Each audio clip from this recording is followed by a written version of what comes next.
Hey there, it's Chrissy Key Rollins here, and in this series of videos, I am taking you through a deep dive into the creative process and sharing weekly videos focused on guiding you step by step to understanding the creation process so that you can overcome challenges and limitations that have been holding you back from creating what you desire most in your life.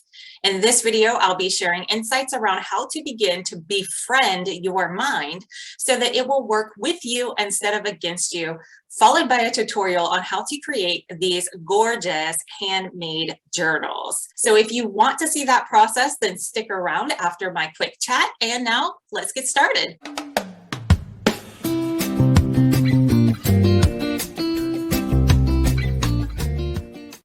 Now, if you've already been following this series, then you are already aware of what the mind's role is. It is here for safety and for survival. And if you're new to this series, then definitely hop over and check out the videos that preceded this one after you watch today's video. But now that we're aware that the mind is here as a safety survival tool, we begin to understand that it actually is not your friend. In most cases, our own mind is the most critical, the most judgmental, and the most conflicting and challenging part of moving forward into unknown situations, getting started in the creation process, and continuing the journey long enough to start seeing some fruitful rewards on the other side. Since we know that the mind is here not to help you reach your goals and your dreams, and instead help to keep you alive, then it makes sense why it's so hypercritical. It makes sense why it assumes worst case scenarios. And one of my teachers along the way calls the mind a negative future prophesizing machine. Once you start to become aware of your mind and see how it shows up throughout your day-to-day experience, as well as whenever you're trying to do something new or create something that you never had before, you'll begin to realize how much criticism, how much negativity, and how much naysaying your own mind can bring into the process. But once we understand that it's here just for our safety and our survival, then we can look at it like any other loved one that is simply looking out for our best protection and well-being, even if the way that they go about it isn't the most ideal or uplifting or encouraging and inspiring. And once you become aware of how your mental chatter and your entire internal dialogue begins to show up, then you can begin the process of consciously choosing a different thought, consciously redirecting the mind into a different direction. And this starts for many of us with paying attention to the way that we talk to ourselves. Now, I create a lot of art projects. I create a lot of handcrafted items that I offer in an Etsy shop. And every single time that I'm working on a commission piece, my mind starts to ramp up. Even if it's something that I've made many times before, I always have this little bit of apprehension and kind of negative thinking that comes along that brings up all the ways that this time around something can go wrong. But thankfully, over years, I have worked with my relationship with my mind, and I'm able to talk it back down off that ledge. And it all began with paying attention to my self-talk. I started to realize that I was hypercritical of the mistakes that I make. If I knocked over a glass of water, I would berate myself. I would call myself stupid. I would ask, what is wrong with you? And I started to realize if I had a guest in my house who knocked over a cup of water, I would never speak to them that way. In fact, I would say, oh, that's no big deal. Let me help you out. And we would just clean up the mess. I wouldn't think less of that person. I definitely wouldn't talk down to that person. So why was I doing this for and to myself?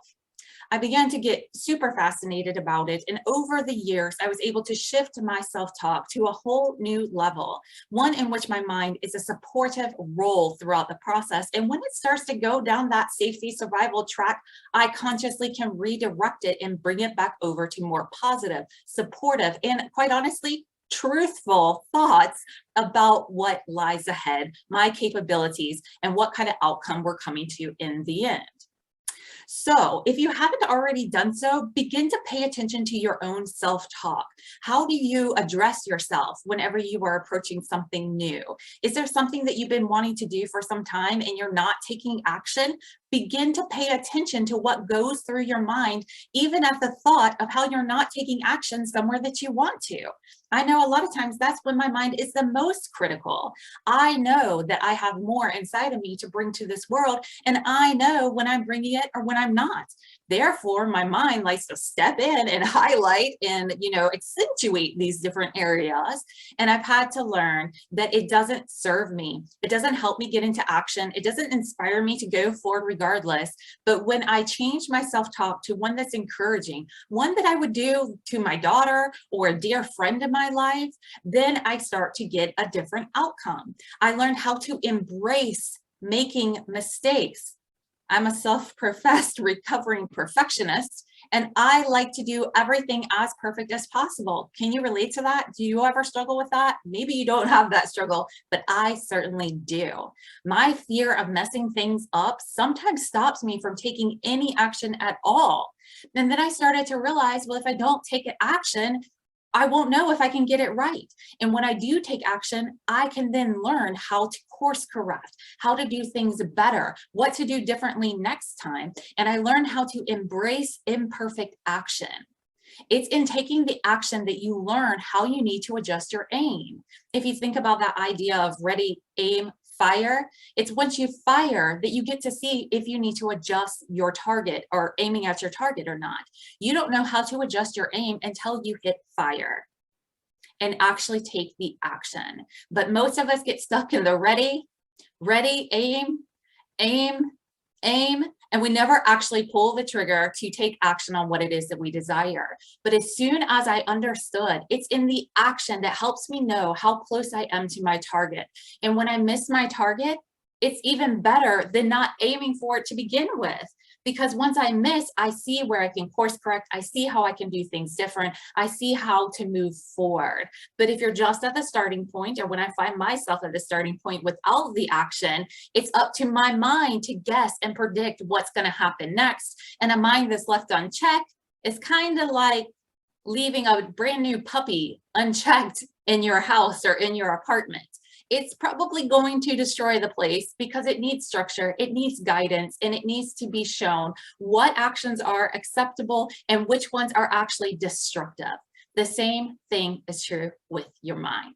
So, action step for you, begin to pay attention to that internal self-talk. Is it one that's supportive for you, or is it one that's hypercritical? If it is hypercritical, how can you shift, especially in the moment, to put yourself back on track? Begin to be your own cheerleader, begin to be your own best friend, begin to be a witness to the one who is taking the action, and bring supportive, loving, encouraging criticism and awareness to the table instead of the destructive criticism that gets you stuck and not moving towards what it is that you desire. If you have already been paying attention to your self-talk, you probably have already been reaping in the benefits. I encourage you to take it to the next level. Begin to be even more aware of how you talk to yourself in all situations and see if it's supportive or if it's not. And if you have already started making changes in the way that you talk to yourself, then drop in the comments. How has this changed your life? What difference has it made for you? What are you able to do now that you couldn't do before simply because you started to become aware of the conversation that was happening in your mind? For most of us, our mind is just simply not our friend. It's going to say the things that nobody else would be allowed to say to us and still associate with us. But yet, there it is with you everywhere that you go. Take the time to pay attention to that self-talk. Challenge yourself to up-level your self-talk and watch the way it helps you get into action. And quite honestly, action is one of the best ways to quiet down the mind, because when you're in action, you start to focus on how you can improve instead of all the things that could possibly go wrong. All right, definitely let me know your thoughts on that. And if you're interested in making or seeing how to make a handcrafted journal on your own, then I'm going to show you that right now. Okay, so these journals are super popular in our Etsy shop. It is one of our top selling items, and we get orders for it on the regular, and I make them all the time. And I wanted to show you how it's done, because you can do this at home yourself. You totally can. You completely, totally can. Last week, I showed you how I press flowers, and that's what I like to add to the cover of my journals that I make. And typically I make them bigger than this. This was just the one that I had completed on hand to show you. It's like more like a little notepad that I made my daughter, but I make it with these tea stain pages, which I already have a tutorial on. I'll make sure that there's a link for that in the description, so you can go back and check that out if you don't know how to make tea stain paper and you want to make tea stain paper for your journal. Now, you absolutely can use just plain copy paper, whatever kind of paper that you want. You can even use lined notebook paper. There's no rules. This is your journal. You make it however you want. I love the look and the feel of the aged appearance of tea stain paper. So I have a stack of it right here that I'm going to be using for today's journal. I'm going to make one this size. It's half a sheet of paper. I took a sheet of paper, I folded it in half. That's how I made these little bundles. That's what I'm going to be working with for today's tutorial. You can make it whatever size you want. This is just super easy and convenient to get the paper in this size. So that's what I went with. Now, supplies list. Tea stain paper or whatever kind of paper that you want to use, you're going to need a stack of that. I use around 40 pages. It makes a nice thick little journal. You can use more, you can use less. Again, it's totally up to you. The other thing that you're going to need is some good stiff cardboard. You can see this doesn't bend super easily. It's got a nice thinness to it, so it's not super bulky. It's not the corrugated cardboard that has the little ridges on the inside. It's just a flat pressed piece of cardboard. You could use the back of an old spiral notebook. You can find some cardboard inserts and different items. Like this came in a package of stuff that needed to stay flat, so I just took it and cut it down to size. So you're going to need some cardboard and you're going to need something to cut it down to size. You can just use a ruler and pencil to draw out the size that you want and basic scissors for cutting it, or you can use something like an X-Acto knife that has a sharp little edge to it to get a nice clean cut along the ruler line, or you can use some kind of like crafting scrapbooking tool like I happen to have that allows you to use a little blade to cut a straight line, makes it super duper easy. You can use whatever it is that you have on hand. So paper, cardboard, ruler, pencil, something for cutting the cardboard. You're also going to need some pressed flowers if you're going to be working with those for the cover of your journal. And you don't have to use pressed flowers. You don't even have to put anything on the cover. You can draw a design on the cover. You can use magazine clippings or pictures from magazines and do like a vision board kind of cover, or cut out inspirational words and add it to the cover. Whatever it is that you choose to add to it, if it is flat, if it is like a dried flower like what I'm going to be working with today, or if it's like a picture from a magazine, the techniques that I show you today will absolutely work. You just use that instead of the flower and you'll be right on track making your own journal. You're also going to need a paint pen if you want to add any additional decoration on the front of it. Like I did this little metallic outline. I'll be doing that today to show you. So you can use either a marker or a paint pen, or even if you want to just use basic acrylic paints and a paintbrush, you absolutely can. You're also going to need some kind of string for binding it. I have a cotton thread that I like to use. It's like a crocheting thread. It looks like this. It's 100% cotton just because I really like to use all natural whenever possible.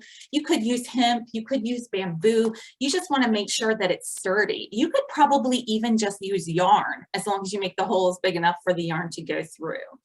For journal that's like half the size of a sheet of paper, I use about 2.5 feet worth of string in order to do the binding. So I went ahead and pre-cut that, as well as dipped the end in some glue, just some regular white school glue. And as you can see, it gives it a little bit of a sturdiness so that as I'm weaving it through the holes, it just makes it a lot easier. I used to not do that, and trust me, it's a lot easier whenever you do that. So I highly recommend it. Definitely not necessary or essential, but it just makes the binding process much, much more easily done.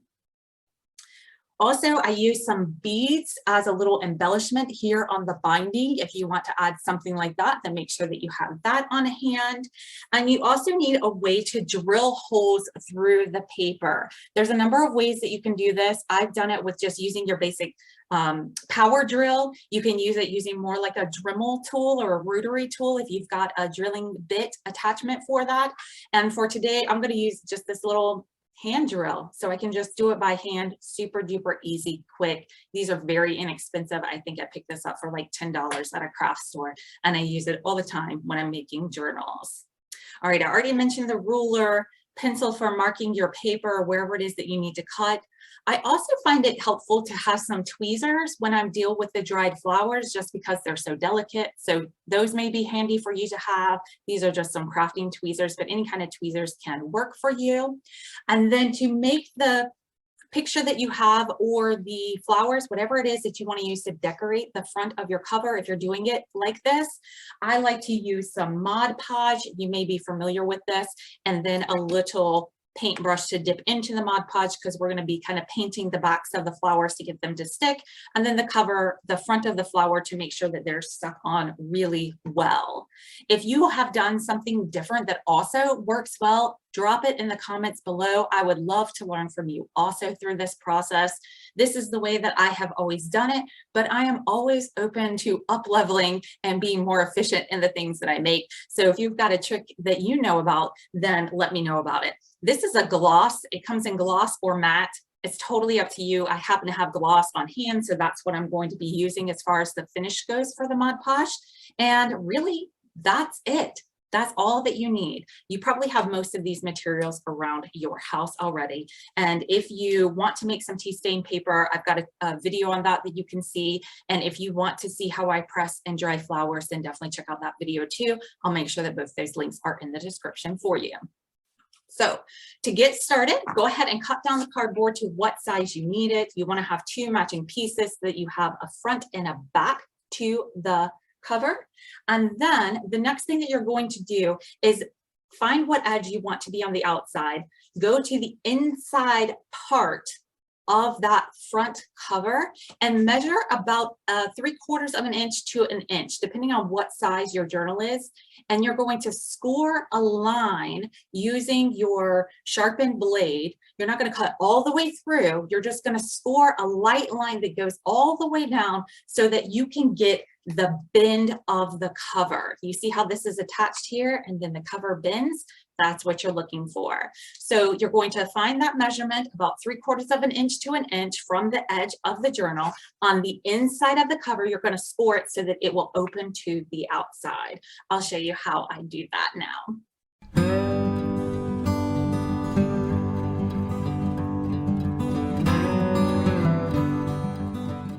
So as you saw, I just ran the blade very lightly a few times up and down this straight line. Again, you can just use a ruler, an X-Acto knife, whatever works for you, and just made a slight indentation so that this will now have a nice bend, but not so deeply cut that the cover falls off. Don't want that to happen.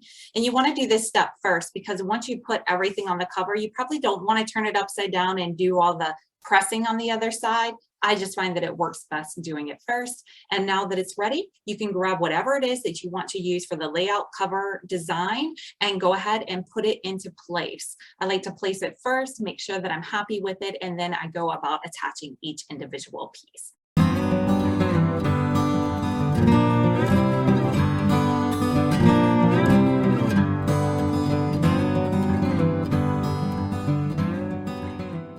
Once you're happy with the layout and the design of your petals or the pictures that you have on the page, now you're going to grab your Mod Podge and your paintbrush and begin to coat the back of the flower or the whatever it is that you're attaching to the cover, and then put it into place. And then we're going to take another coat of the Mod Podge and put on top to make sure it's fully secure. Be generous with the Mod Podge, but not too much. If you use it too thick, it can bubble and get kind of wonky. You want a nice thin but generous layer, and I will show you what that looks like.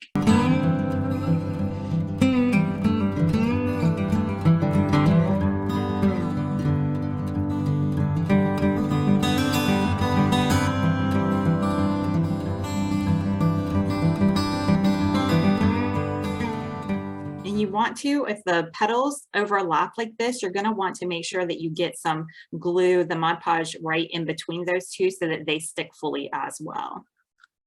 And I like to just make a little hole in the top of my Mod Podge so that all of it's not getting exposed to the air as I'm working, and it just helps it to make it last longer. Be very careful when working with flowers. As you can see, they can rip very easily.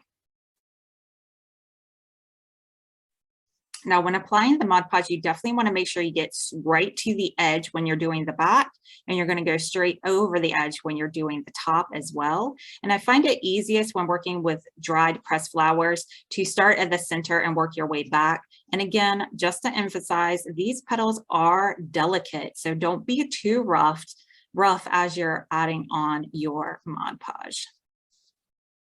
And I like to go back and just make sure that the edges are sealed up really good and brush some just right underneath the lip. And I try to keep it as close to the edge of the flower as possible so that I don't get a distinctive glue line too far out onto the cardboard that is going to be left plain.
All right, so once you have all of your cover design Mod Podge to the cover, you can just set it to the side, let it dry for about an hour. Then I like to come back again and see how it's drying and just see if there's any spots that have lifted up that need a little bit more sealing, because you want to make sure that if anything rubs across it, it's not just pulling off little bits and pieces that aren't completely flat onto the page. So I'm going to set this one to the side, and then whenever it is dry completely, like this one that I have, then we can go to the next step by adding a little bit of touches of paint. It just gives it a little bit more of an enhancement, and it helps to cover up some of the lines that you can see made by the glue that goes over the edge to what it is that you are sticking to it. So I will show you how I do that now.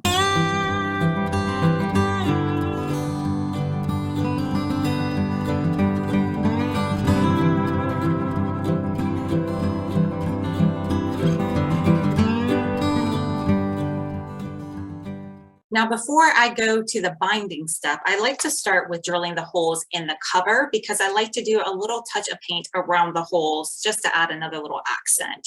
And how I do that is that I measure in for something that's the size of this. If I did one that was a little bit smaller, like this one, then I only go with 2 holes for the binding, like this. And for the larger ones, like the half size page and bigger, I like to do 3 holes for the binding. And I start by finding the middle point halfway between this edge that we're going to be putting the holes into. And I find the center line of that, and then I find the very center mark of the cover itself. This one is right about here. And then I go about 1.5 inches in on each side.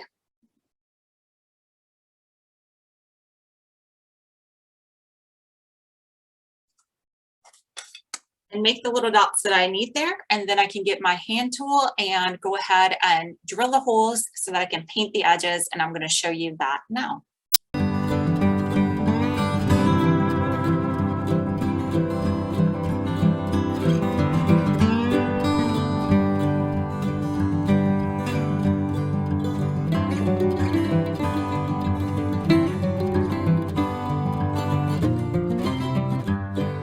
Now, if you wanted to get super fancy, you definitely can add some little metallic rivets in place here. You can add some more embellishment on the front. I'm going to keep this one pretty simple.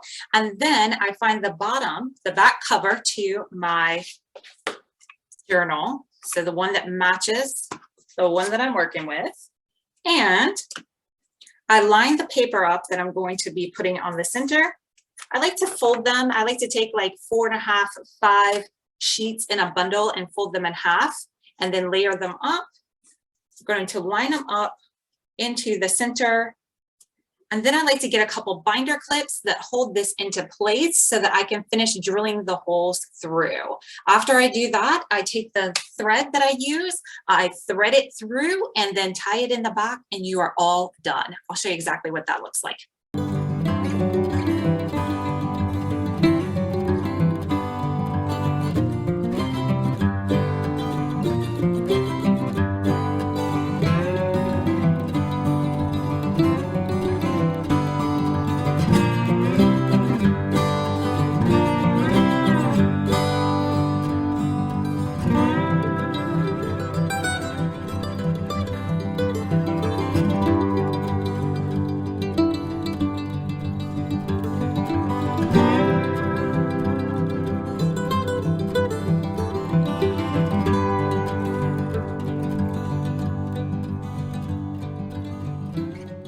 So as you can see, the binder clips work really well to hold everything in place while you're drilling the holes to make sure everything is lined up well. I like to put a little piece of paper just to make sure that it doesn't leave the marks or mess up the design that I painted on. And of course, you want to make sure that you have some kind of protective surface over your tabletop so that you don't drill a hole into your tabletop. So that's why I have this block of wood here that I use for projects like this. And again, you can use an electric drill, a hand drill, a battery operated drill to make this go a little bit more quickly if you like. I just like the intimate touch of using the little hand drill. So I have a tendency to grab that.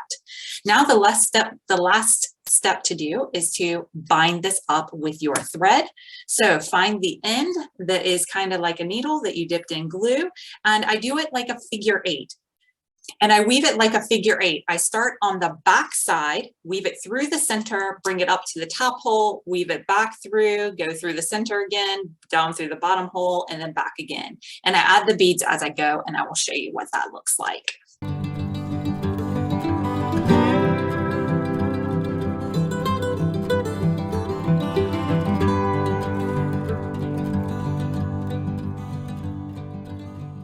Now, once you get to this point, you just want to look at your threads and make sure they are laying the way that you want. You can also remove the binder clips at this point.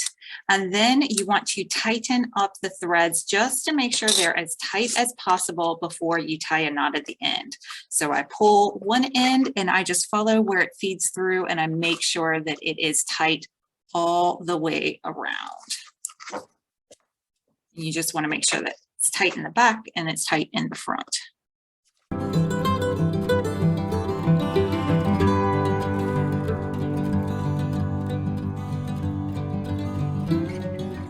And there you have it, a handmade journal with some beautiful tea pages inside, as well as this nice decorative little beaded string.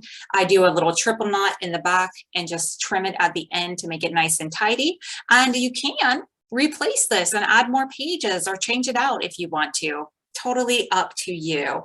If you try this, I want to know how it goes for you. Definitely send me a picture. Let me know how the experience was for you. Do you love your journal just as much as I love them whenever they are completed? This one's actually fulfilling an Etsy order, so I will be shipping this out in the next couple of days.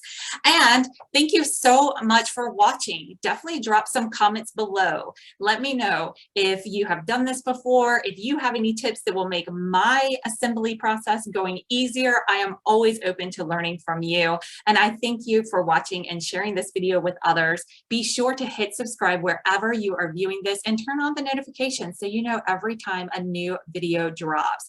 And if you haven't done so already, I invite you to check out the community I am building over on Patreon. You can check that out at the link below. And here in this community, I am guiding you throughout the year on how to discover and live more fully into your purpose, how to create a life that's aligned with your purpose, and how to do it all in a way that's a service to others. So if you're interested in plugging into that conversation and support, hop over to bit.ly holistic support for more details. And I'll see you again next week with another step of the creative process. Bye.